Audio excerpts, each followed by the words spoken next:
نماز جنازہ کا طریقہ صحیح بتلا دیں۔ نماز جنازہ حق ہے مسلمان کا مسلمان پر کہ جب وہ فوت ہو جائے تو مومن کا مسلمان کا حق ہے کہ اس کا جنازہ پڑھا جائے۔ جنازہ صحیح پڑھنا یہ بھی ضروری ہے۔ ہمارے معاشرے میں 30 سیکنڈ کا 40 سیکنڈ کا حد کوئی پڑھتا ہو تو 1 منٹ میں جنازہ ہو جاتا ہے، اور انسان 3-4 فرض بھی پڑھنے ہونا تو 10 سے 12 منٹ لگ جاتے ہیں نماز پڑھتے ہوئے صحیح معنوں میں۔ تو جنازہ جو آخری حق ہے میت کا، اس کے لیے بخشش کی دعا کرنی، اللہ کے سامنے کچھ الفاظ کہنے، لوگ وہ منٹوں سیکنڈوں میں بغیر وضو کے پڑھ جاتے ہیں، دعائیں نہیں آتی پڑھ جاتے ہیں، حالانکہ میت کا آخری حق بہن بھائی کا، دوست کا، رشتہ داروں کا، ہمسائے کا، اس کا جنازہ تو صحیح پڑھنا چاہیے۔ جنازہ صحیح پتہ کیسے ہوتا ہے؟ میں کوئی لمبی چوڑی بحثیں کر کے آپ سے نہیں کر رہا، مسنون طریقہ جو حدیث سے ثابت ہے، میں دعائیں بھی حدیث کے ریفرنس کے ساتھ اس کی ایڈ کر دیتا ہوں۔ جنازہ آپ نے کھڑے ہونا میت کی صفوں میں آ کر جنازے کے امام کے پیچھے 4 تکبیریں ہوتی ہیں، اور ہر تکبیر پر اپنے ہاتھوں کو اپنے کندھوں تک اٹھانا ہے۔ کوئی ایک حدیث ایسی نہیں ملے گی آپ کو کہ نبی پاک صلی اللہ علیہ وسلم نے جنازے کے اندر رفع الیدین نہ کیا، ہاتھوں کو نہ اٹھایا ہر تکبیر پر۔ نبی پاک صلی اللہ علیہ وسلم نے جنازہ کیسے پڑھا ہے؟ سب سے پہلے آپ نے وضو، تو شرط ہے نماز کی، تو آپ نے وضو کر کے آ کر جنازے کی صفوں میں کھڑے ہونا ہے۔ 4 تکبیریں ہوں گی۔ سب سے پہلے تکبیر اللہ اکبر کہہ کر آپ نے ہاتھ کو سینے پر باندھ لینا ہے۔ اس کے بعد آپ نے ثنا پڑھنی ہے، یعنی سبحانک اللہم پڑھ لیں، اللہم باعث بینی والی دعا پڑھ لیں، دونوں ثابت ہیں۔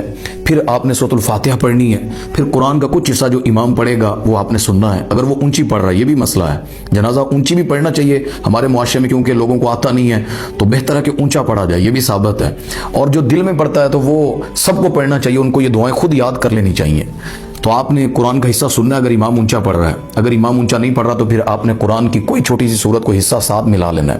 پھر اس کے بعد آپ نے اللہ اکبر کہہ کے ہاتھ اٹھا کر آپ نے دوبارہ تکبیر کہنی ہے۔ پھر اس کے بعد درود ابراہیمی، یعنی دوسری تکبیر کے بعد درود ابراہیمی صلی اللہ علیہ وسلم آپ نے پڑھنا ہے۔ پھر اس کے پڑھنے کے بعد آپ نے تیسری دفعہ اللہ اکبر کہہ کے ہاتھ اٹھا کر پھر باندھ لینے ہیں۔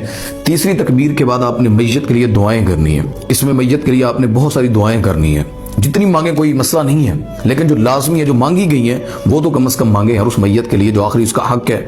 یہ دعائیں جس میں اللہم اغفر لحینا و میتنا، اور اللہم اغفر لہ ورحمہ وعافہ واعف عنہ، یہ والی، اللہم ان فلان ابن فلان فی ذمتی کا، یہ والی، اور بھی اس کے ساتھ جتنی دعائیں بنتی ہیں تو یہ مانگ کر اس میت کے لیے اسے قبر میں دفنائے۔ نبی پاک صلی اللہ علیہ وسلم کی حدیث ہے 40 بندے مومن بندے، مواحد بندے، مشرک نہ ہو، تو 40 کو یار یہ بنانے چاہیے نے کہ جو جنازہ پڑھ سکیں آپ کے۔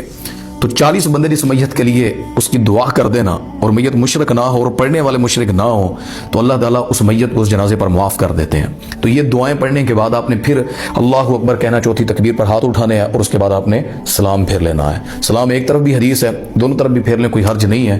تو اس طرح آپ کا جنازہ مکمل ہو جائے گا۔ اور جنازے کے بعد میت پر کھڑے ہو کر دعا کرنا، جنازہ 1 منٹ دا، 2 منٹ دا، دعا 10 منٹ دی، 8 منٹ دی مانگ لینا ہے۔ نماز ہی دعا ہے، جنازے کے اندر مانگے جتنی مانگ سکتے ہیں اس نماز کے اندر کھڑے ہوئے۔ جو بعد میں دعا مانگتے ہیں نا، اس کی کوئی صحیح حدیث، کوئی دلیل نہیں ہے، یہ خود سے بنائی ہوئی ہے، لوگوں نے شروع کی ہوئی ہے۔ اسلام میں صحیح حدیث میں یہ ثابت نہیں ہے، یہ بدعت ہے۔ بس جنازہ ختم ہو گیا، میت کو اٹھائیں، قبرستان میں لے جا کر قبر میں سنت کے مطابق دفنائیں۔ ہاں، قبر پہ کھڑے ہو کر دعا کریں، قبر پر دفنانے کے بعد دعا کرنا یہ حدیث سے ثابت ہے۔ تو یہ جنازہ صحیح، اس پر میں نے مختصر سی بات کی ہے۔ اللہ ہمیں اپنے بھائیوں کا صحیح حق ادا کرنے کی توفیق عطا فرمائے۔